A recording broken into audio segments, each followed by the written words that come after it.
വിശ്വാസികളെ റഹ്മാനായ റബ്ബ് സുബ്ഹാനഹു വ തആലയുടെ നിയമനിർദ്ദേശങ്ങൾ കഴിവിൻ്റെ പരമാവധി ജീവിതത്തിൽ പാലിക്കാൻ ശ്രമിച്ചുകൊണ്ട് തഖ്വയോടെ ജീവിക്കണേ എന്ന് പ്രത്യേകമായി ഓർമ്മപ്പെടുത്തുകയാണ്. റബ്ബ് സുബ്ഹാനഹു വ തആല നമുക്കെല്ലാം അതിന് തൗഫീഖ് പ്രദാനം ചെയ്യുമാറാവട്ടെ. ജീവിതത്തിൻ്റെ എല്ലാ മേഖലയിലും അല്ലാഹു തആല ഖൈറും ബറക്കത്തും നമ്മിൽ ധാരാളമായി വർഷിക്കുമാറാവട്ടെ. ദുആ ചെയ്യാൻ പ്രത്യേകമായി പറഞ്ഞേൽപ്പിച്ച പല സഹോദരങ്ങളുമുണ്ട്.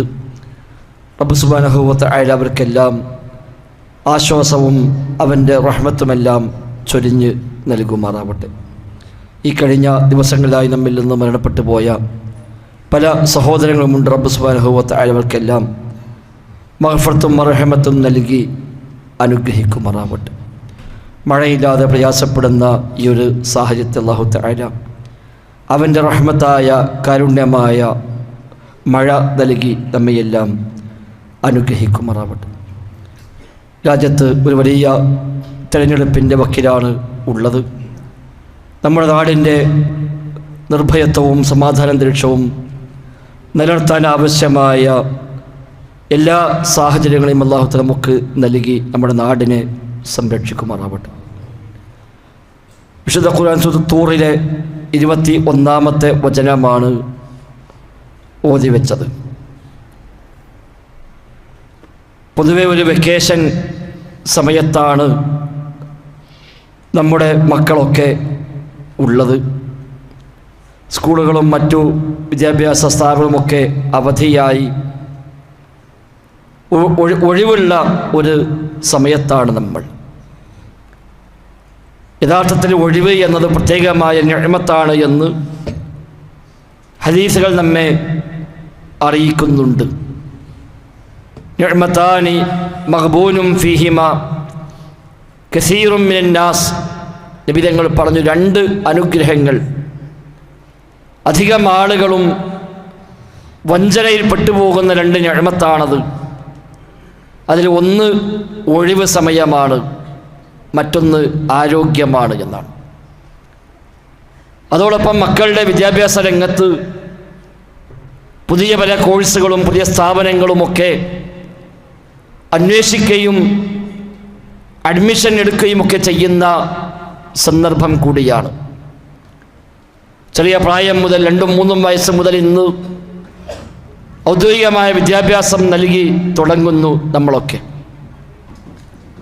ഒരു സ്കൂൾ പൂർത്തിയാക്കി മറ്റൊരു സ്കൂളിലേക്ക് മാറുന്ന സമയമാണ്. ഒരു കോഴ്സ് കഴിഞ്ഞ് ഇനി ഏത് കോഴ്സിലേക്ക് പോകണമെന്ന് വളരെ കൂലങ്കഷമായി ചർച്ച ചെയ്യുന്ന സന്ദർഭമാണ്. വ്യത്യസ്തമായ കോഴ്സുകളെയും വ്യത്യസ്തമായ സ്ഥാപനങ്ങളെയും പരിചയപ്പെടുത്തിക്കൊണ്ട് എല്ലാ ദിവസവും പത്രങ്ങളിലും മറ്റ് സോഷ്യൽ മീഡിയകളിലും ധാരാളമായ പരസ്യങ്ങൾ നമ്മിലേക്ക് വന്നുകൊണ്ടിരിക്കുന്നു. ഏത് കോഴ്സ് പഠിച്ചാലാണ് ഏറ്റവും സുരക്ഷിതമായ ജീവിതം ദുനിയാവിൽ ഉണ്ടാവുക എന്നാണ് എല്ലാവരും ചിന്തിക്കുന്നത്, ചിന്തിക്കേണ്ടതുമാണ്. അതിനപ്പുറത്ത് ചില യാഥാർത്ഥ്യങ്ങൾ, ഇത്തരം സാഹചര്യങ്ങൾ അനിവാര്യമായും നമുക്ക് രക്ഷിതാക്കൾക്ക് ഉണ്ടാവേണ്ടതുണ്ട്. അല്ലാഹു തആല നമ്മെ ഏൽപ്പിച്ച വ്യത്യസ്തമായ അമാനത്തുകൾ, അതിൽ പ്രധാനപ്പെട്ട ഒരു അമാനത്താണ് മക്കൾ എന്നത്. റബ്ബ് ഏൽപ്പിച്ച വലിയൊരു അമാനത്ത്, വലിയൊരു ഉത്തരവാദിത്വം. അതാണ് യഥാർത്ഥത്തിൽ സന്താനങ്ങൾ. സ്വബിയ്യു അമാനത്തുൻ ഇൻദ വാലിദൈഹി എന്നാണ്. ഒരു കുട്ടി എന്നത് ആ കുട്ടിയുടെ മാതാപിതാക്കളുടെ കയ്യിൽ ഏൽപ്പിക്കപ്പെട്ട അമാനത്താണ്. സൂക്ഷിക്കാൻ ഏൽപ്പിച്ച ഒരു സൂക്ഷിപ്പ് സ്വത്താണ് സന്താനങ്ങൾ. റബ്ബ് സുബ്ഹാനഹു വ തആല ചിലർക്ക് മക്കളെ നൽകുന്നു, ചിലർക്ക് മക്കളില്ലാതെ അല്ലാഹു തആല പരീക്ഷിക്കുന്നു. ചിലർക്ക് ആൺമക്കൾ നൽകുന്നു, പെൺമക്കൾ നൽകുന്നു. ആണും പെണ്ണും ഇടകലർത്തി റബ്ബ് നൽകുന്നു. വയജഅലു മൻ യശാഉ അഖീമ. ചിലരെ അല്ലാഹു തആല വന്ധ്യരാക്കി, മക്കളില്ലാത്തവരാക്കി മാറ്റുകയും ചെയ്യുന്നു. അതിൽ ചില പാഠങ്ങളുണ്ട് എന്ന് വിശുദ്ധ ഖുർആൻ നമ്മെ പ്രത്യേകമായി ഓർമ്മപ്പെടുത്തുന്നുണ്ട്. നമുക്കല്ല അതിലൊന്നും പ്രത്യേകിച്ച് തീരുമാനമെടുക്കാനുള്ള സ്വാതന്ത്ര്യം എന്നർത്ഥം. റബ്ബ് ഏൽപ്പിച്ച മക്കളെന്നത് അതൊരു അമാനത്താണ്, സൂക്ഷിപ്പ്, സ്വത്താണ്. അവിടെ കൽബാവട്ടെ വഖൽബുഹു അത്വാഹിർ ജൗഹറത്തുൻ നഫീസ, അവരുടെ ശുദ്ധമായ പരിശുദ്ധമായ കൽബ്, മനസ്സ് അങ്ങേയറ്റം വിലപിടിപ്പുള്ള അമൂല്യമായ ഒരു നിധി കൂടിയാണ് ആ കൽബ്. അതിൽ പ്രത്യേകിച്ചൊന്നുമില്ല. എന്തു നൽകണമെന്ന് തീരുമാനിക്കുന്നത് മാതാപിതാക്കളാണ്. നല്ല വഴിയിലേക്ക് മക്കളെ വിട്ടാൽ ആ കൽബിൽ നന്മകൾ നിറയുന്നു. ദുഷിച്ച വഴിയിലേക്ക് ആ മക്കളെ നാം പറഞ്ഞയച്ചാൽ ആ കൽബിൽ തിന്മകളും തോന്നിവാസങ്ങളും നിറയുന്നു. അതുകൊണ്ട് ആ മക്കൾ ഏതു വഴിക്ക് പോയാലും ശരി, അതിൻ്റെ ഉത്തരവാദിത്തം മാതാപിതാക്കൾക്ക് തന്നെയാണ് എന്നാണ് യാഥാർത്ഥ്യം നമ്മെ പഠിപ്പിക്കുന്നത്. അത് തന്നെയാണ് പ്രമാണങ്ങൾ നൽകുന്ന അധ്യാപനവും. അതുകൊണ്ടായിരിക്കാം വിശ്വാസികളെ പ്രാർത്ഥന അല്ലാഹു തആല പരിചയപ്പെടുത്തിയപ്പോൾ അതിൽ കാണാം, വല്ലദീന യഖൂലൂന റബ്ബനാ ഹബ് ലനാ മിൻ അസ്വാജിനാ വദുർരിയാതിനാ ഖുർറത അഅ്യുൻ വജ്അൽനാ ലിൽ മുത്തഖീന ഇമാമ. അല്ലാഹുവേ, ഞങ്ങളെ മക്കളിൽ നിന്ന്, ഭാര്യയിൽ നിന്ന് നീ ഞങ്ങൾക്ക് ഖുർറത്തു അയ്ൻ, കൺകുളിർമ പ്രദാനം ചെയ്യണേ. വജ്അൽനാ ലിൽ മുത്തഖീന ഇമാമ, നീ ഞങ്ങളെ മുത്തഖീങ്ങളുടെ ഇമാമാക്കണേ അല്ലാഹ് എന്നാണ്.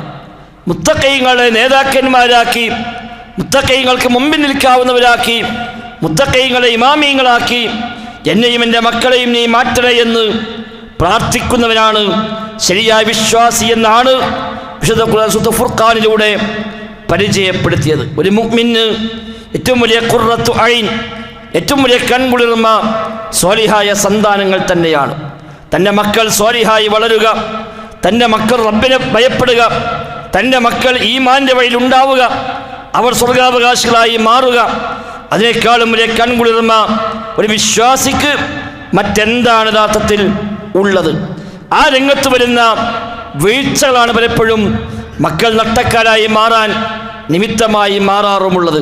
ഇബ്നു ഖയ്യിം റഹിമഹുല്ലാ സൂചിപ്പിക്കുന്നത് കാണാം, വകം മിൻ അഷ്ഖാ വലദഹു വഫില്ലത കബരിഹി ഫിദ്ദുനിയ വൽ ആഖിറ. വകം മിമ്മൻ അഷ്ഖാ, തൻ്റെ മക്കളെ ദുനിയാവിലും ആഖിറത്തിലും നട്ടക്കാരാക്കി മാറ്റിയ എത്രയെത്ര മാതാപിതാക്കളാണ് ഉള്ളത്.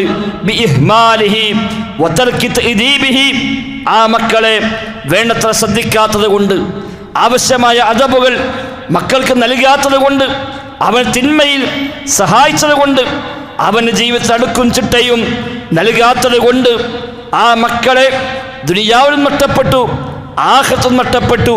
അങ്ങനെ നഷ്ടപ്പെടുത്തിയ എത്രയെത്ര മാതാപിതാക്കളുണ്ട്. എന്നാൽ അവൻ്റെ ധാരണയാവട്ടെ, അവൻ തൻ്റെ മക്കളെ അവൻ പരിഗണിക്കുന്നുവെന്നാണ് അവൻ ധരിക്കുന്നത്. യഥാർത്ഥത്തിലോ ആ മക്കളെ അവൻ അവഗണിച്ചവനാണ്. വയർഹമുഹു വഖദലമുഹു, അവൻ്റെ ധാരണ എൻ്റെ മക്കളോട് ഞാൻ അങ്ങേയറ്റം കാരുണ്യമുള്ളവനാണ്, എൻ്റെ മക്കളോട് ഇഷ്ടമുള്ളവനാണ്, സ്നേഹമുള്ളവനാണ്, എല്ലാം ചെയ്തു കൊടുക്കുന്നുണ്ട്, ആവശ്യപ്പെട്ടതെല്ലാം നൽകുന്നുണ്ട്, ഞാൻ എൻ്റെ മക്കളോട് മാന്യമായി നല്ല നിലയ്ക്ക് വർത്തിക്കുന്നുവെന്നാണ് ആ മാതാപിതാക്കൾ ധാരണ. എന്നാൽ അവൻ ചെയ്യുന്നതാവട്ടെ യഥാർത്ഥത്തിൽ ദുൽമാണ്, അന്യായമാണ്, അക്രമമാണ് ആ മക്കളോട് അവൻ ചെയ്തുകൊണ്ടിരിക്കുന്നത്. അവസാനം ആ മക്കളെ കൊണ്ട് അവനുള്ള എല്ലാ ഗുണങ്ങളും നഷ്ടപ്പെടുന്നു. ഫിദ്ദുനിയാ വൽ ആഖിറ, ദുനിയാവിൽ മാത്രമല്ല ആഖിറത്തിലും അങ്ങനെ തന്നെയാണ്. അവസാനം ഇബ്നു ഖയ്യിം റഹിമഹുല്ലാ പറയുന്ന വാചകം കാണാം, വൈദൽ തബർതൽ ഫസാദ ഫിൽ ഔലാദി റഅയ്ത ആമതഹു മിൻ ഖിബലിൽ ആബാ.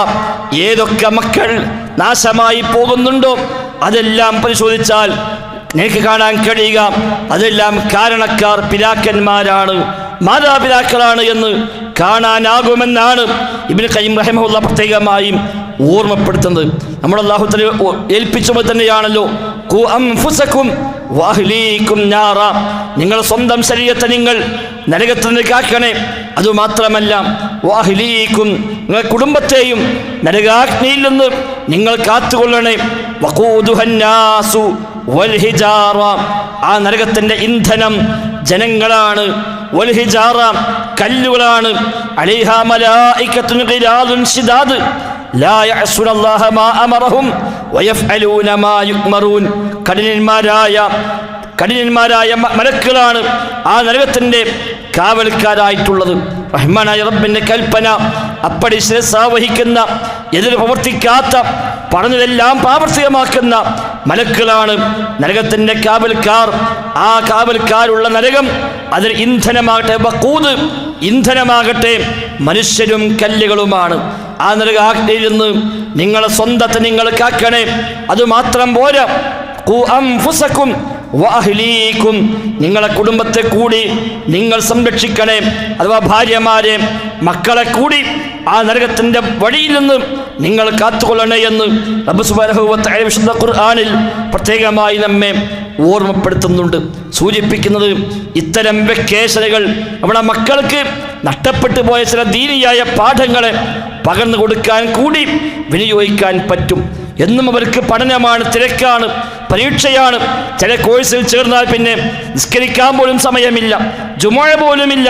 പല കോഴ്സും അന്യ നാടുകളിൽ പോയി, രാജ്യങ്ങൾക്കപ്പുറത്തേക്ക് പോയി മാസാമാസം ഭീമമായ സംഖ്യ ചെലവഴിച്ചുകൊണ്ട് ആ മകനെ, ആ മകളെ 2, 3, 4, 5 കൊല്ലം പഠിപ്പിച്ചെടുത്ത് കൊണ്ടുവരുമ്പോൾ ഒരുപക്ഷെ പേരിൻ്റെ കൂടെ എന്തെങ്കിലുമൊക്കെ ചില അടയാളങ്ങൾ ചേർക്കാൻ കഴിയുമെന്നല്ലാതെ അതിനപ്പുറത്ത് നഷ്ടങ്ങൾ മാത്രമായിരിക്കാം അതുകൊണ്ടുണ്ടാവുക. ആ പഠിക്കാൻ ചേർത്ത ആ ഹോസ്റ്റലിൽ, ആ ക്യാമ്പസിൽ എൻ്റെ മക്കളുടെ ദീനിയായ അന്തരീക്ഷം എന്താണ് എന്ന് പലപ്പോഴും ചിന്തിക്കാറില്ല. പല പ്രദേശത്തും കൊണ്ടുപോയി ചേർത്തിപ്പോന്നാൽ പിന്നെ നിസ്കാരം പോലുമില്ല.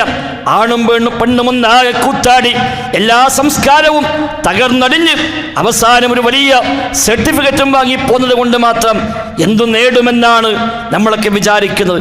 സഹോദരങ്ങൾ, തിരിച്ചറിവ് ആ രംഗത്തുണ്ടാവേണ്ടതുണ്ട്. പഠിപ്പിക്കേണ്ടതില്ല എന്നല്ല, പഠിപ്പിക്കണം. സമൂഹത്തിൽ എല്ലാ അർത്ഥത്തിലുമുള്ള ആളുകൾ ഉണ്ടാകണം. യോഗ്യതയുള്ളവർ, വിദ്യാഭ്യാസമുള്ളവർ, എല്ലാ രംഗത്തും കഴിവുള്ളവർ, ദീനീ ബോധമുള്ളവരിൽ നിന്ന് ഉണ്ടായി വരണം. സമൂഹത്തിൻ്റെ ആവശ്യം തന്നെയാണ്. പക്ഷേ ദീൻ തകർത്തുകൊണ്ട്, മതം നഷ്ടപ്പെടുത്തിക്കൊണ്ട് എന്തു നേടിയാലും നേട്ടമല്ല.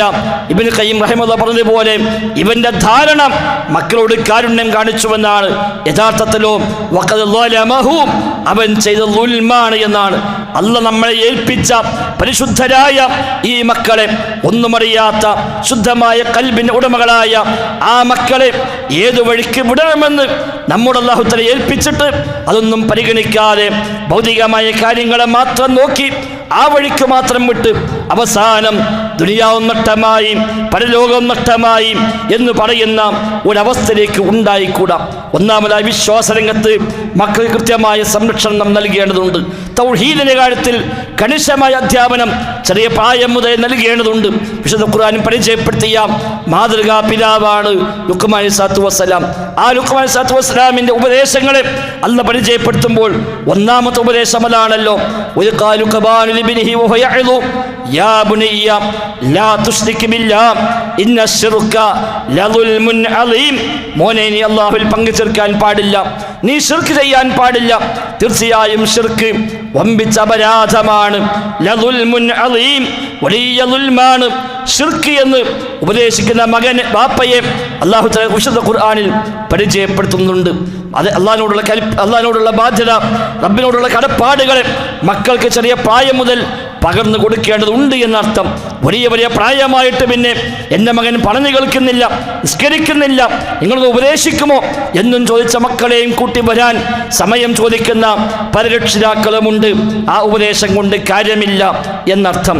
ചെറിയ പ്രായത്തിൽ തന്നെ 7-ാം വയസ്സിൽ നിസ്കാരം കൽപ്പിക്കാൻ പറഞ്ഞു. 7-ാം വയസ്സിൽ നിസ്കാരം അവർക്ക് ബാധ്യതയില്ലല്ലോ, നിർബന്ധമില്ലല്ലോ. എന്നിട്ട് പോലും മുറു അബ്നാഅക്കും ബിസ്സലാം വഹും അബ്നാഉം 7 സിനീൻ, 7 വയസ്സ് പ്രായമാകുമ്പോൾ നിങ്ങളെ മക്കളോട് നിങ്ങൾ നിസ്കാരം കൽപ്പിക്കണേ എന്ന് പ്രവാചകൻ സ്വല്ലല്ലാഹു അലൈഹി വസല്ലം തങ്ങൾ പഠിപ്പിക്കുന്നു. 10 വയസ്സായിട്ടും നിസ്കരിക്കുന്നില്ല എങ്കിൽ അടിക്കാൻ കൂടി പറഞ്ഞു. 10 വയസ്സിലും മക്കൾക്ക് നിസ്കാരം നിർബന്ധമില്ല.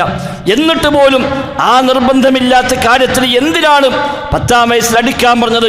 അങ്ങനെ ശീലിപ്പിച്ചെങ്കിലേ നിർബന്ധമാകുന്ന സമയത്ത് അവർ ആ വഴിയിലേക്ക് ഉണ്ടാവുകയുള്ളൂ എന്നർത്ഥം. അതല്ലാതെ ആ പ്രായത്തിൽ ആ ബോധമൊന്നുമില്ല. സ്കൂളിൽ പോയ മക്കൾ ളുഹർ നിസ്കരിക്കുന്നുണ്ടോ ചോദിക്കാറില്ല പലരും. ചേർക്കുന്ന സ്കൂളിൽ ളുഹർ നിസ്കരിക്കാൻ സൗകര്യമുണ്ടോ, അതിന് സമീപത്തെങ്കിലും സൗകര്യമുണ്ടോ, സാഹചര്യം ഒരുക്കാറുണ്ടോ, മക്കൾക്ക് അതേക്കുറിച്ച് ബോധം നൽകാറുണ്ടോ?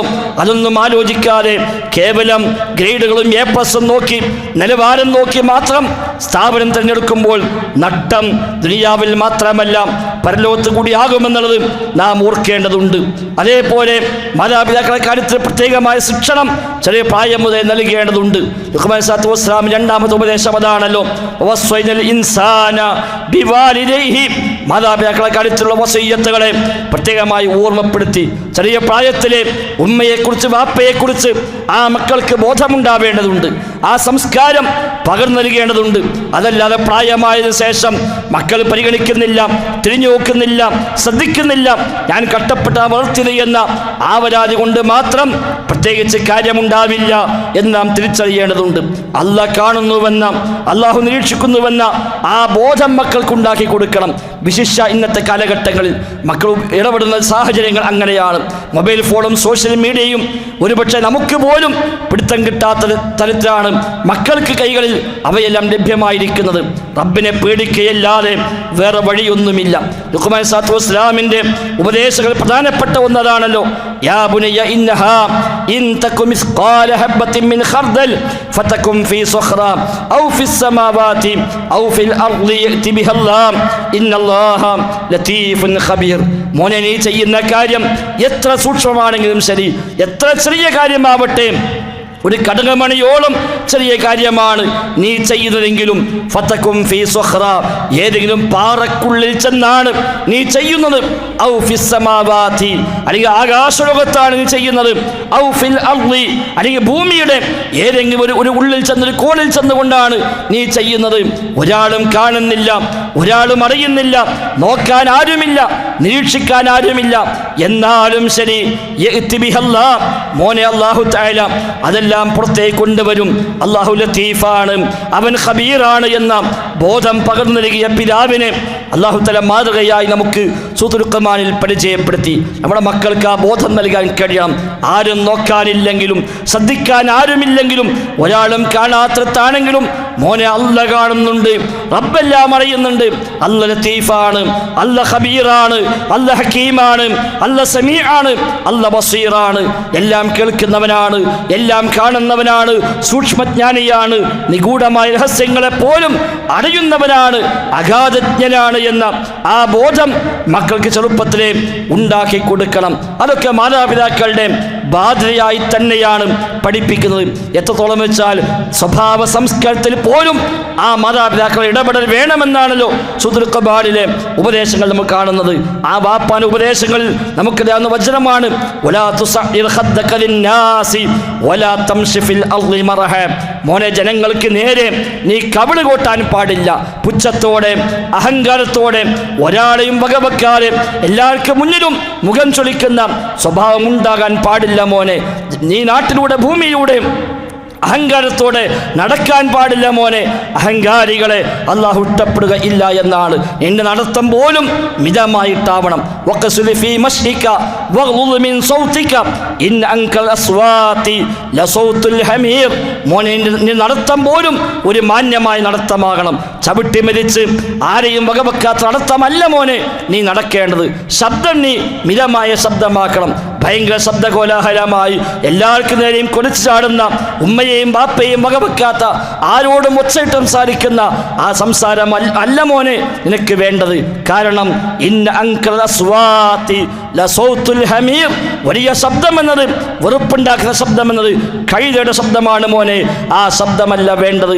ഇങ്ങനെ തുടങ്ങി ഒരു വാപ്പ നൽകേണ്ട എല്ലാ ഉപദേശങ്ങളെയും സൂറത്തുൽ ഖുർആനിൽ അല്ലാഹു തആല പരിചയപ്പെടുത്തിയെങ്കിൽ അയൽപക്ക ബന്ധങ്ങൾ, കുടുംബ ബന്ധങ്ങൾ, സാമൂഹ്യ ബന്ധങ്ങൾ, മറ്റുള്ള ആളുകളെ സഹായിക്കേണ്ട കടപ്പാടുകൾ, സാമൂഹ്യക്ഷേമ പ്രവർത്തനങ്ങൾ, രാജ്യത്തുള്ള കടമകൾ തുടങ്ങി എല്ലാ രംഗത്തും മക്കൾക്ക് നൽകേണ്ടതെല്ലാം ചെറിയ പ്രായത്തിൽ നൽകിയെങ്കിലേ ആ മക്കൾ ദുനിയാവിലും ആഖിറത്തിലും ഉപകാരമായി മാറുകയും ഖുർറത്തു ഐനായി മാറുകയും റബ്ബേൽപ്പിച്ച അമാനത്ത് നിർവഹിച്ചവരായി നമ്മൾ അല്ലാഹുവിന്റെ കോടതിയിൽ രക്ഷപ്പെടുകയും ചെയ്യുകയുള്ളൂ. അതൊന്നും നിർവഹിക്കാതെ അവർക്കെല്ലാം ഭൗതികമായ സൗകര്യങ്ങൾ നൽകി, ഇഷ്ടം പോലെ പണം നൽകി, നമ്മുടെ നിലവാരത്തിൽ ഒപ്പിച്ച് നമ്മുടെ അഹങ്കാരത്തിനും പ്രതാപത്തിനും യോജിക്കുന്ന സ്ഥാപനവും ക്യാമ്പസും തെരഞ്ഞെടുത്തു, എല്ലാ സൗകര്യങ്ങളും നൽകി കൊടുത്തു, മറ്റൊന്നും ചോദിച്ചില്ല, അള്ളാഹിനെ കുറിച്ച് പറഞ്ഞിട്ടില്ല, തൗഹീദ് പറഞ്ഞിട്ടില്ല, നിസ്കാരം പറഞ്ഞിട്ടില്ല, അതേപോലെ സ്വഭാവ സംസ്കാരത്തിൽ ഇടപെട്ടിട്ടില്ല, ദീനിയായ സ്ഥാപനങ്ങളിലേക്ക് പോലും തിരിഞ്ഞു നോക്കിയിട്ടില്ല, പള്ളികളിലേക്ക് പോലും നമ്മുടെ കൂടെ മക്കൾ വരാറില്ല, മദ്രസാ വിദ്യാഭ്യാസം നൽകിയിട്ടില്ല, ദീന് പഠിപ്പിച്ചിട്ടില്ല എങ്കിൽ ആ മക്കൾ നമുക്കെതിരായി മാറുമെന്ന കാര്യത്തിൽ യാതൊരു സംശയവും വേണ്ട. അതുകൊണ്ട് തന്നെ ഇത്തരം സാഹചര്യങ്ങളിൽ കുറച്ച് ഒഴിവ് സമയമുണ്ട്. ഇപ്പോൾ ഈ ഒഴിവ് കേവലം വിനോദങ്ങളും കളിയും തമാശയും മാത്രമാക്കി മാറ്റാതെ കുറച്ചൊക്കെ നഷ്ടപ്പെട്ട ദീനീ ബോധങ്ങളെ പകർന്നു കൊടുക്കാൻ ഉപയോഗപ്പെടുത്തുക. ധാരാളം സംവിധാനമുണ്ട്. CRE പോലെയുള്ള വിദ്യാർത്ഥികൾക്കുള്ള പഠന സംവിധാനങ്ങൾ മുതൽ ഈ വെക്കേഷന് പ്രത്യേകമായ ക്യാമ്പുകൾ നമ്മുടെ കൂട്ടായ്മ സംഘടിപ്പിക്കുന്നു. എല്ലാ പ്രായത്തിലുമുള്ള വിദ്യാർത്ഥികൾക്ക് വേണ്ടി പ്രത്യേകം ക്യാമ്പുകൾ, അവിടെയൊക്കെ നമ്മുടെ മക്കൾ കൂടി പോകട്ടെ, പള്ളികളുമായി കുറച്ച് ബന്ധമുണ്ടാകട്ടെ, ദീനിയായ ഉപദേശങ്ങൾ മക്കൾക്ക് ലഭിക്കട്ടെ. അങ്ങനെ ആ മക്കൾ നഷ്ടപ്പെടാതിരിക്കാൻ ആവശ്യമായ കാര്യങ്ങളെ നാം കാണുക.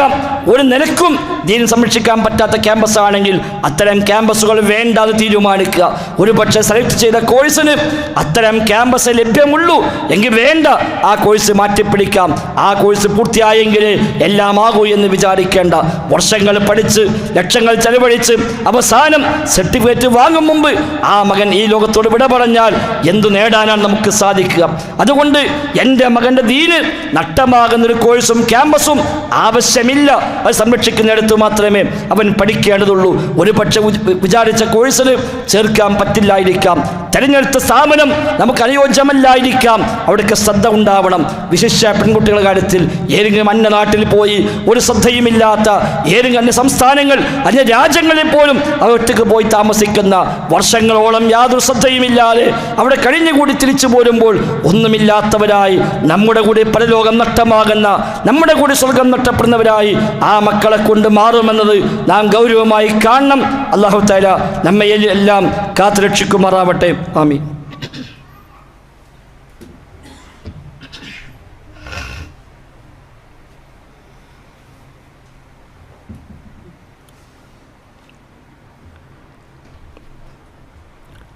അൽഹംദുലില്ലാഹ് نحمده ونستعينه ونؤمن به ونتوكل عليه.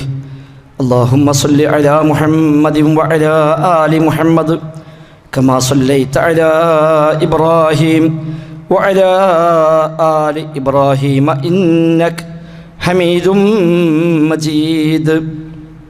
സഹോദരങ്ങളെ, സഹോദരിമാരെ, റഹ്മാനായ റബ്ബ് സുബ്ഹാനഹു വ തആലയുടെ നിയമനിർദ്ദേശങ്ങൾ കഴിവിൻ്റെ പരമാവധി ജീവിതത്തിൽ പാലിക്കാൻ ശ്രമിച്ചുകൊണ്ട് മുത്തഖീങ്ങളായി ജീവിക്കണേ എന്ന് ഒരിക്കൽ കൂടെ ആവർത്തിച്ച് ഓർമ്മപ്പെടുത്തുകയാണ്. റബ്ബ് സുബ്ഹാനഹു വ തആല നമുക്കെല്ലാം തൗഫീഖ് പ്രദാനം ചെയ്യുമാറാവട്ടെ. എല്ലാ രംഗത്തും അതീവ ജാഗ്രത പാലിക്കേണ്ടുന്ന ജീവിത ചുറ്റുപാടിലൂടെയാണ് നമ്മളൊക്കെ മുന്നോട്ട് പോയിക്കൊണ്ടിരിക്കുന്നത്. ഏത് വഴിക്ക് തിരിഞ്ഞാലും ഫിത്നകളും ഫസാദുകളും നാൾക്ക് നാൾ വർദ്ധിച്ചു കൊണ്ടേയിരിക്കുന്നു. അവിടെയൊക്കെ നമ്മുടെ ഈമാൻ സംരക്ഷിക്കാൻ, സ്വർഗം നഷ്ടപ്പെടാതിരിക്കാൻ ആവശ്യമായ മുൻകരുതലുകൾ, ജാഗ്രതകൾ നമുക്ക് ആവശ്യമുണ്ട്. അതോടൊപ്പം നമ്മുടെ നാട് ഒരു വലിയ തെരഞ്ഞെടുപ്പിൻ്റെ വക്കിലാണ് ഉള്ളത്. ഒന്നാം ഘട്ടം ഇന്ന് നടന്നുകൊണ്ടിരിക്കുന്നു. നമ്മുടെ സംസ്ഥാനത്ത് ഇൻഷാ അല്ലാഹ് അടുത്ത വെള്ളിയാഴ്ചയാണ് ഇലക്ഷൻ എന്നത്. ഇലക്ഷൻ അതിൻ്റെതായ പ്രാധാന്യമുണ്ട്. രാജ്യത്തിൻ്റെ കാവലിൽ വലിയൊരു പങ്ക് നമ്മുടെ വോട്ടവകാശം തന്നെയാണ്. എന്തു ത്യാഗം സഹിച്ചും ആ രംഗത്ത് നമ്മുടെ ബാധ്യത നിർവഹിക്കാൻ തീർച്ചയായും നമുക്ക് സാധിക്കേണ്ടതുണ്ട്. ഈ രാജ്യം കാത്തുസൂക്ഷിക്കുന്ന നിർഭയത്വം, സമാധാനം, മതേതരത്വം, ജനാധിപത്യം തുടങ്ങിയ ഈ രാജ്യത്തിൻ്റെ നിലനിൽപ്പിൻ്റെ ആണിക്കല്ലുകൾ അത് തകർക്കാനും ഇളക്കാനും ശ്രമിക്കുന്ന ശക്തികൾക്ക് എതിരായി തന്നെ തീർച്ചയായും ആ ഒരു വോട്ടവകാശം നമ്മൾ ഉപയോഗപ്പെടുത്തണമെന്നത് മതപരമായി കൂടി നാം നിർവഹിക്കേണ്ട ബാധ്യതയാണ് എന്ന് തിരിച്ചറിയുക. പ്രത്യേകിച്ച് ഈ വർഷത്തെ ഇലക്ഷൻ പ്രാധാന്യം നമുക്കെല്ലാം അറിയാം. അതോടൊപ്പം വെള്ളിയാഴ്ച ആയി എന്ന കാരണത്താൽ നമുക്ക് ആ വോട്ട് നഷ്ടപ്പെടാൻ പാടില്ല എന്ന ബോധമുണ്ടാവണം. ജുമുഅ നടക്കണം, അതോടൊപ്പം ഇലക്ഷനിലും ഭാഗവാക്കാവണം. അവസാനത്തേക്ക് വെക്കാതെ ആദ്യ സമയങ്ങളിൽ തന്നെ നമ്മുടെ സമ്മതിദാനാവകാശം കൃത്യമായി നിർവഹിച്ച് എന്നെക്കൊണ്ട് ചെയ്യാൻ കഴിയുന്ന ഇടപെടൽ ആ രംഗത്ത് ചെയ്തിട്ടുണ്ട് എന്ന ആ ഒരു സമാധാനം തീർച്ചയായും ഉണ്ടാവേണ്ടതുണ്ട്. അതിനുവേണ്ട ക്രമീകരണങ്ങൾ, മുൻ ഒരുക്കങ്ങൾ നേരത്തെ നാം നടത്താൻ പ്രത്യേകമായി ശ്രദ്ധിക്കണം. അതോടൊപ്പം ഇലക്ഷൻ ഡ്യൂട്ടിയുള്ള പല ഉദ്യോഗസ്ഥന്മാരും സ്വാഭാവികം ഈ കൂട്ടത്തൊക്കെ ഉണ്ടാകും. വെള്ളിയാഴ്ചയാണ്, ഒരുപക്ഷെ ജുമുഅ അവർക്ക് നഷ്ടപ്പെടുന്ന സാഹചര്യം ഉണ്ടായേക്കാം. എന്നാലും രാജ്യത്തിൻ്റെ ഒരു കാവൽക്കാരാകാൻ ഉണ്ടാകുന്ന സാഹചര്യം എന്നതിലേക്ക് തന്നെ ദീനിയായി അവർക്കവിടെ ഇളവുണ്ട് എന്ന് തിരിച്ചറിയുകയും എന്നാൽ നിസ്കാരം നഷ്ടപ്പെടാതിരിക്കാൻ പ്രത്യേകമായി ശ്രദ്ധിക്കുകയും ചെയ്യുക. ളുഹറും അസ്റും അവർക്ക് നിർബന്ധമാണ്. ജുമുഅയ്ക്ക് സാഹചര്യം ഉണ്ടെങ്കിൽ, അനുകൂലമാണെങ്കിൽ ആ ജുമുഅയിൽ പങ്കെടുക്കണം. അതല്ല, സാഹചര്യം അനുകൂലമല്ല, ഒരിക്കലും അവർക്ക് ഏൽപ്പിക്കപ്പെട്ട ദൗത്യത്തിൽ നിന്ന് എഴുന്നേറ്റ് പോകാൻ കഴിയില്ല എങ്കിൽ അവർ ളുഹറും അസ്റുമാണ് നിസ്കരിക്കേണ്ടത്. ഇനി ഓരോന്നിനും പോകാൻ കഴിയില്ല എങ്കിൽ അവർക്ക് ജംആയും നിസ്കരിക്കാം. ളുഹറും അസ്റും ഒന്നിച്ച് ളുഹറിൻ്റെ സമയത്ത് ജംആക്കി 4 നിസ്കരിക്കാം, അല്ലെങ്കിൽ അസ്റിൻ്റെ സമയത്ത് ജംആക്കി 4 ആ സമയത്ത് നിസ്കരിക്കാം എന്നുകൂടി ആ ഒരു ദീനിയായ ആ ഭാഗം അവർ അറിഞ്ഞിരിക്കുക. അതോടൊപ്പം അതിനേക്കാളൊക്കെ പ്രധാനപ്പെട്ട ഒന്ന് പ്രാർത്ഥന തന്നെയാണ്. ഇബ്രാഹിം നബിയുടെ പ്രാർത്ഥന, റബ്ബി ജഅൽ ഹാദൽ ബലദ ആമിന, അല്ലാഹുവേ ഈ നാടിനെ നിർഭയത്വമുള്ള നാടാക്കണേ എന്ന് ഇബ്രാഹിം നബി സല്ലല്ലാഹു അലൈഹി വസല്ലം ആ നാടിന് വേണ്ടി ദുആ ചെയ്തിട്ടുണ്ട്. രാജ്യത്തിന് വേണ്ടി പ്രാർത്ഥിക്കുക എന്നത് ഇതിൻ്റെ അസ്ബാബുകളിൽപ്പെട്ട നിമിത്തങ്ങളിൽപ്പെട്ട ഒരു നിമിത്തം തന്നെയാണ്. റബ്ബിനാണ് എല്ലാം തീരുമാനിക്കുന്നത്. അധികാരം നൽകുന്നതും അധികാരം ഒഴിവാക്കുന്നതും അല്ലാഹു തആല തന്നെയാണ്. മാലിക്കുൽ മുൽക്ക് അല്ലാഹയാണ്. തൂത്തിൽ മുൽക മൻ തശാ വതൻസിഉൽ മുൽക മിമ്മൻ തശാ. അല്ലാഹുവേ നീ ഉദ്ദേശിക്കുന്നവർക്ക് നീ ആധിപത്യം നൽകുന്നു, നീ ഉദ്ദേശിക്കുന്നതിൽ നിന്ന് നീ ആധിപത്യത്തെ എടുത്തൊഴിവാക്കുന്നു എന്ന് അല്ലാഹു തആല വിശുദ്ധ ഖുർആനിൽ നമ്മെ പരിചയപ്പെടുത്തിയിട്ടുണ്ട്. എന്നാലും അവിടെ ഒരു പ്രാർത്ഥനയ്ക്ക് വലിയ പങ്കുണ്ട്. ആത്മാർത്ഥമായി രാജ്യത്തിൻ്റെ സുരക്ഷയ്ക്ക് വേണ്ടി, നമ്മുടെ എല്ലാം നിർഭയത്വത്തിന് വേണ്ടി ഒക്കെയുള്ള പ്രാർത്ഥന നമ്മുടെ ജീവിതത്തിൽ ഉണ്ടാവേണ്ടതുണ്ട്. എന്താണെങ്കിലും എല്ലാ രംഗത്തും വിശ്വാസിക്ക് ചില കാഴ്ചപ്പാടുകൾ അനിവാര്യമായും ഉണ്ടാകണം. അതല്ലാതെ കേവലമായ ചില സ്വാർത്ഥമായ താല്പര്യങ്ങൾക്ക് വേണ്ടിയോ താൽക്കാലികമായ അജണ്ടകൾക്ക് വേണ്ടിയോ എല്ലാം നഷ്ടപ്പെട്ടു പോകുന്ന സാഹചര്യം ഇല്ലാതിരിക്കാൻ പ്രത്യേകമായ ജാഗ്രത പാലിക്കേണ്ടതുണ്ട് എന്ന് സാന്ദർഭികമായി ഈ സമയത്ത് സൂചിപ്പിക്കുകയാണ്. അതോടൊപ്പം ഒന്നാം ഖുതുബയിൽ സൂചിപ്പിച്ച പോലെ ഈ ഒഴിവ് സമയങ്ങളെ പരമാവധി ദീനിൻ്റെ വഴിയിൽ ഉപയോഗപ്പെടുത്താൻ നമ്മളും പ്രത്യേകമായി ശ്രദ്ധിക്കുക. റമദാൻ്റെ ഭാഗമായി നമ്മുടെ പല പഠന സംരംഭങ്ങളും തൽക്കാലത്തേക്ക് നിർത്തിവെച്ച് ഖുർആൻ ക്ലാസ് അടക്കമുള്ള കാര്യങ്ങൾ നാളെ മുതൽ ആരംഭിക്കുകയാണ്. എല്ലാ ശനിയാഴ്ചയുമാണ് നമ്മുടെ ഈ പള്ളിയിൽ സുബഹിക്ക് ശേഷം ഖുർആൻ പഠിക്കാൻ അവസരമുള്ളത്. നാളെ ഇൻഷാ അല്ലാഹ് ക്ലാസ് പുനരാരംഭിക്കും. നേരത്തെ ക്ലാസ് കൃത്യമായി വന്നിരുന്ന പല ആളുകളും പല കാലങ്ങൾ ഇടയ്ക്ക് വെച്ചൊക്കെ ക്ലാസ്സുകൾ മുടങ്ങിയവരുണ്ട്. അവർക്കൊക്കെ രണ്ടാമത് വന്ന് ചേരാൻ പറ്റിയ സമയമാണ്. നാളെ സുബഹിക്ക് ശേഷം 1 മണിക്കൂർ സമയം നമ്മുടെ പള്ളിയിൽ വെച്ച് എല്ലാ ശനിയാഴ്ചയും ക്ലാസ് ഉണ്ടാകും. നാളെ തന്നെ മുടങ്ങാതെ വരാൻ പ്രത്യേകമായി ശ്രദ്ധിക്കുക. നിസ്സാരമായ കാര്യങ്ങളിലാണ് പലരും പിന്നീട് ക്ലാസ്സൊക്കെ നിർത്തിപ്പോയത്. ഏതായിരുന്നാലും അതൊക്കെ പുനരാരംഭിക്കാൻ ഈ സമയം നാം പ്രത്യേകമായി ശ്രദ്ധിക്കുക. നാളെ ക്ലാസ് ഉണ്ടാകും എന്ന് പ്രത്യേകമായി ഓർമ്മപ്പെടുത്തുകയാണ്. അതുപോലെയുള്ള പഠന സംരംഭങ്ങൾ എല്ലാം നമുക്ക് പുനരാരംഭിക്കേണ്ടതുണ്ട്. ദഅ്വ രംഗത്ത് നമ്മുടെ ബാധ്യത നാം നിർവഹിക്കേണ്ടതുണ്ട്. അംറുൻ ബിൽ മഅറൂഫ് വനഹ്യുൻ അനിൽ മുൻകർ, സദാചാരം കൽപ്പിക്കലും ദുരാചാരം വിലക്കലും സാമൂഹ്യമായ ദീനിയായ ബാധ്യതയായി പഠിപ്പിക്കപ്പെട്ട കാര്യമാണ്. അതൊക്കെ നാം നിർവഹിച്ചുകൊണ്ട് കഴിവിൻ്റെ പരമാവധി നന്മകളിൽ മുന്നേറി നല്ല മനുഷ്യമായി ജീവിച്ചു മരിക്കാൻ ശ്രമിക്കുക. ലോകത്തിലെ പല ഭാഗത്തും പലതരത്തിൽ പ്രയാസപ്പെടുന്ന എമ്പാടും ആളുകൾ, വിദേശ രാജ്യങ്ങൾ, ഗൾഫ് രാജ്യങ്ങളിൽ പല ഭാഗത്തും ശക്തമായ മഴ വന്ന് വലിയ നാശനഷ്ടങ്ങൾ ഉണ്ടായതായി നാം പത്രമാധ്യമങ്ങളുടെയും മറ്റുമൊക്കെ അറിഞ്ഞു. നമ്മുടെ പല സഹോദരങ്ങൾക്കും പല പ്രയാസങ്ങളും ഉണ്ട്. അല്ലാഹു തആല എല്ലാവർക്കും ആശ്വാസം നൽകി അനുഗ്രഹിക്കുമാറാവട്ടെ. എല്ലാ രംഗത്തും അല്ലാഹു തആല ഖൈറും ബറക്കത്തും നമുക്കെല്ലാം നൽകി അനുഗ്രഹിക്കുമാറാവട്ടെ. അല്ലാഹുമ്മ റബ്ബന ആതിന ഫിദ് ദുനിയ ഹസന വഫിൽ ആഖിറതി ഹസന വഖിനാ അദാബന്നാർ. അല്ലാഹുമ്മ ഗ്ഫിർ ലിൽ മുഅ്മിനീന വൽ മുഅ്മിനാത്ത് വൽ മുസ്ലിമീന വൽ മുസ്ലിമാത്ത് അൽ അഹ്യാഇ മിൻഹും വൽ അംവാത്ത് ഇന്നക മുജീബുദ് ദഅവാതി വഖാദിൽ ഹാജാത്ത്. ربنا اصرف عنا عذاب جهنم إن عذابها كان غراما إنها ساءت مستقرا ومقاما اللهم ربنا تقبل منا ربنا تقبل منا إنك أنت السميع العليم وتب علينا إنك أنت التواب الرحيم آمين برحمتك يا أرحم الراحمين.